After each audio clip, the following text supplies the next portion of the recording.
Hey everyone, Tobias here. Today we'll talk about what hero shards or unit shards you should be farming in the hard stages, or at least prioritizing. As soft launch players, we'll have a few months window to farm those shards before the full release players will get their hands on them. I wanted to make sure that people knew, which ones are really important, which ones are medium in terms of priority, and which ones are more of a future investment. So I'm on my CN alt account.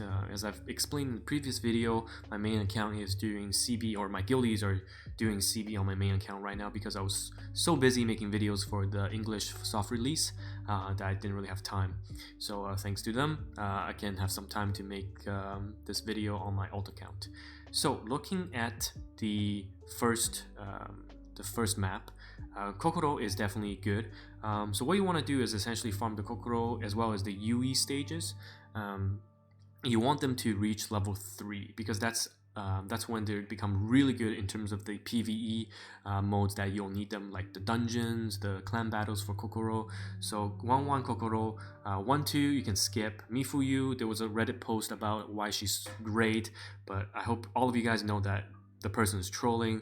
Mifuyu has absolutely no place in any team comps until she gets her UE, and then she's maybe placed in the stock comp in arena, and not until she's 6-star, and then she becomes at least usable. Aoi, again, not right now, so that's map 1, farm Kokoro. And again, all the listed things are here, so you can just take a look at this. So map 2, Ray, I put her as medium. So Ray is actually a future investment, but not too far away, because she is really good when she is 6-star, like one of the best units with defense shred as well.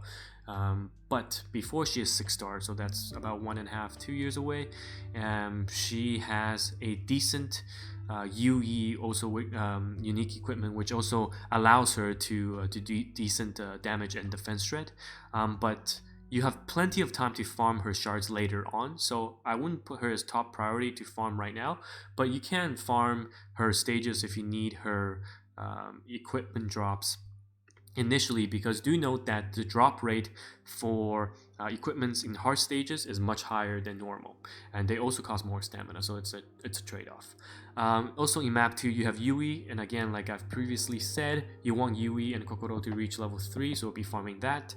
2-3 I'd say is one of the most important stages, so Saren will be accessible to us who join soft launch, especially if the game releases in March, because that gives us ample of time to get enough shards to almost get her, and then the 1 month before clan battle we can get her once map 9 releases. So she's going to be key in the first and the second clan battle by enabling Makoto to defense break more frequently with her ultimate being charged. So this is really good. You always want to farm her shards. You don't have to refresh. Normally I don't refresh any of the stages unless there is a bonus drop rate going on. So you can actually see here if you hover this button right now in the CN server, there is mana bonus drop rate as well as bonus drop for the hard modes. So when these things are happening, if I'm farming shards, then I can reset them using gems. But until then, you can just farm them once. Map 3, again, Pico. So Pico, a lot of people only have Pico as their tank right now. She is not so great at level 1, so I would actually recommend farming her until she's at least level 2. Later on, when she gets her UE, she's a very, very good tank, and then at 6-star she's great as well, but that's a long way off. So just get her to 2-star if you want to use her because you like the character. 3-star is good too, but medium priority for me. I'd probably be farming her every day most likely. And then Lima, she is one of the most broken heroes at 6-star for arena. At 2-star right now, she's alright. Enables a lot of specific TP charge comps, which I've talked about in my updated reroll guide about PvP, but I wouldn't be necessarily farming her. And then 3-3 we have Mimi. Mimi's decent. You can use her in the first or the second CB. She'll see some action because you'll have multiple stages where you can farm her shards. At 3 star it's fine, so you can farm her if you have nothing else to do with her stamina. 4-1 is Kokoro. Again, farm Kokoro until 3, and then the other 2 you can probably skip. Nino, it's mostly for PvP, so I'll be skipping there. And then map 5, the only person you want to farm for is Shiori. So Shiori is a fantastic PvE damage dealer because she has stacking attack off of her skills, and also in the first event, which should be the Hatsune Shiori event, you can get her to 4.5 star or 4 star easily. So if you farm her shards diligently, then Shiori will be 5 star, even as a free-to-play player. Next, on map 6, you can farm Yui, again get her to 6 star. The other 2, if you really want to farm Shizuru, you can, but if you have good tanks, you don't need to. Map 7 is Pico, so because it's a bit deeper into the map, I would recommend at least farming this one. It's got some decent drops, so these gears you do miss a lot, so Pico on 7-1 is good to farm.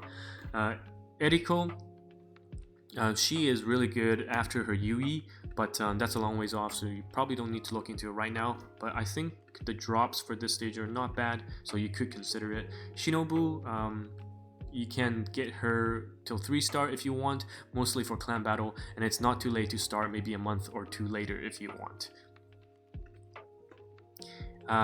So this is 8, the last map stage of what we have on global, or the soft launch. Rei, so Rei, again, I've talked about it before. 8-1 you can technically farm, but she's not going to shine until Yui, so take it with a grain of salt. You can probably skip. 8-2 Yuki, who is a boy, you can probably farm if you are looking to cheese something with her blind as well as arena, but personally I would be skipping Yuki unless you know what you're doing with her. Akino, I would completely just skip. She's not that great. Maybe decent enough in terms of the early map pushing, but she falls up really fast. And that's all the recommendations. Again, I've written out some lists here.